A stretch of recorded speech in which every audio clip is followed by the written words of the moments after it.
Hello, people. This is gonna go on my dog talk channel, but I'm gonna just throw it up here for right now. I want to talk about a few things, such as I was just watching some reputable breeders, some well-to-do, fancy, rich white folk talk about breeding dogs, and we all know the old stereotype of backyard breeders or power breeders or all that type of crap and this and this and this. But one thing is they were talking about. Wait, let me first say something first.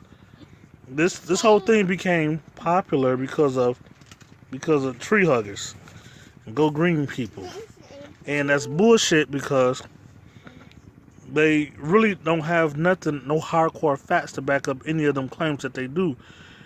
They just out to make money. That's it. And there's a few people who are down for the cause and not just to make money, who being recruited by the bloodsuckers and they don't even know what they about or stand for or anything else. They ain't got no life and they ain't got no morals and they value animals more than they value humans. Anywho, so yeah, there are a lot of animals out there who need homes. There are a lot of homeless animals. But let's not be confused with homeless animals and misplaced animals. Um, a lot of shelters are full because, or foster homes and stuff are full because they got ridiculous policies. They're not trying to find homes. An example, and y'all know, I don't know you, but I met you a couple times, so I'm not throwing no shots at you, nothing like that. It's not a diss, don't be alarmed. But the people from the owners, the families from uh forgot the name of the ranch. Sorry, but y'all know who I'm talking about. The people who do the show Pit Bulls for Parolees. Um, Four other people, the main people who run that. You know, I know two of you, and so not a diss, but she was always nervous every season about getting thrown out the air, getting shut down, getting this and this and this.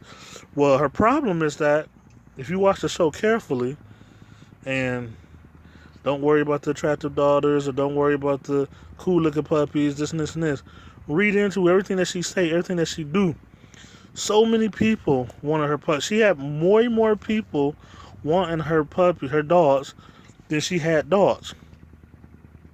But her problem was she made the requirements so high. Remember the family from Santa Monica? Uh, Together they made a lot of money independently. The husband made a lot of money by himself. The wife made a lot of money by herself.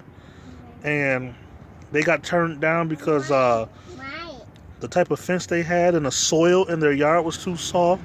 And the dogs would be able to dig out and escape. And they don't want them because they're pit bulls digging and escaping and picking a fight with another dog. And now she's crying because she had like 12 dogs too many and they're going to have to shut down and this and this and that. Well, come on, man. Come on. Get rid of them. They got goddamn dogs. Quit turning people down for grass and fences. You know? And that's a popular thing. How big is your yard? How tall is your fence? None of that don't matter. You got people in Malibu to this very day who owns a giraffe. You know? So don't tell me about that shit. Next is um it's I can keep going on a few topics, but misplaced animals. Misplaced animals. It got real bad after Katrina, and a lot of them dogs went all over the world, and a lot of people didn't have no blood clot business taking in them animals, took them in, such as the family from Pitbull for Parolees. Can't believe I forgot their name. Uh, Los Villa Lobos, Los Lobo Villas, some shit like that. And uh, they took in them dogs. You up here crying every season that you're gonna get shut down. Why is you taking in these dogs?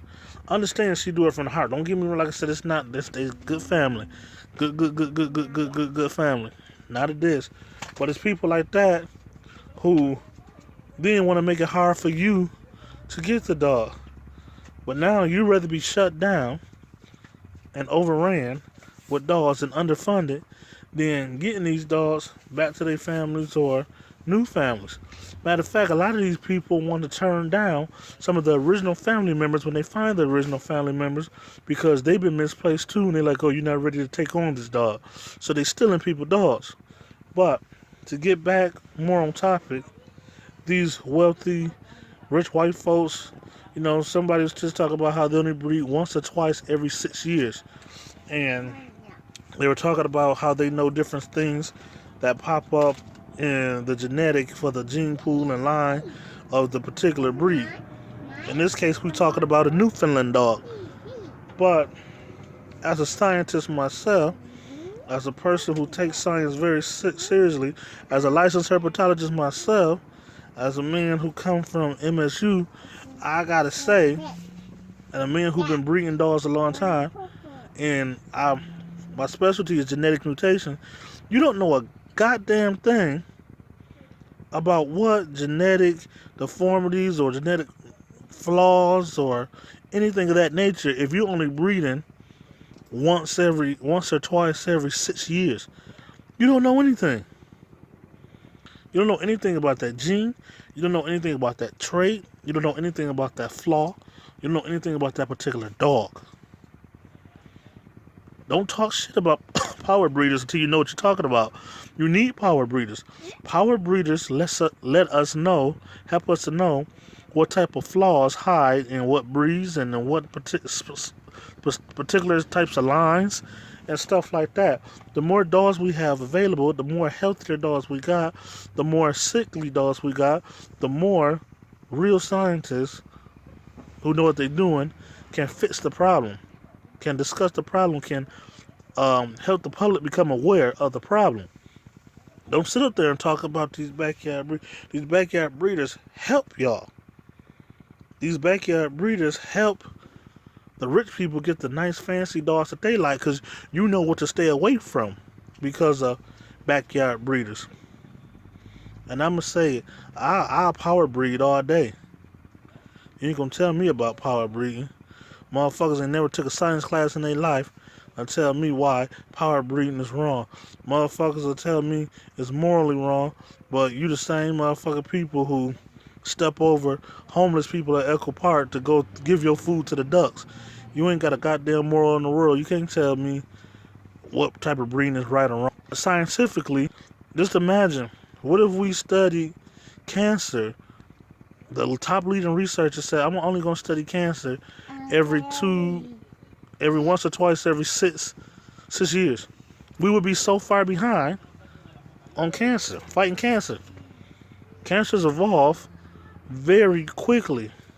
We get new strains and everything like that all the time. We would be so far behind on the battle of cancer if we only studied it, what was available, twice every 6 years. Oh, we could study every day. Yeah, but you're going to have very limited species. If your dog only have 12 puppies and you only did it twice, that's 24 puppies you studying for 6 years. What happened if all them puppies come out healthy? Does that mean that's a perfectly healthy dog line you got? Does that mean that's a perfectly healthy dog breed you got? No, it does not. You need... I need a lot of dogs to study. We need to stop acting like we know what we're talking about when you're not no type of researcher, you're not no type of scientist, you're not nothing like that.